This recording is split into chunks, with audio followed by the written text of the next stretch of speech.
சிறுநீரகம் பாதிப்பது எப்படி? ஏண்டா முதல்ல சொல்லுவாங்க. உடல் இயங்க தேவையான உயிர் சக்தியை உற்பத்தி செய்வதே சிறுநீரகம்தான்.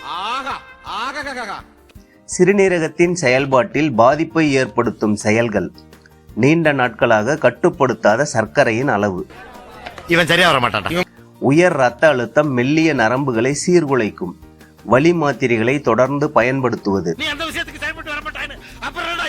பாக்கெட் உணவுகளையும் துரித உணவுகளையும் அடிக்கடி சாப்பிடுவது, அவன் இன்னும் திருந்தல மாமா, அடிக்கடி சிறுநீரை அடக்கி வைப்பது, போதுமான தண்ணீர் குடிக்காமல் இருப்பது, எப்படி கோர்த்து விடுது பாரு. மன அழுத்தம், பயம், கவலை, தூக்கம் பற்றாக்குறை போன்ற காரணங்கள் சிறுநீரகத்தை பெரிதும் பாதிக்கின்றன. என்னடா சொல்ற?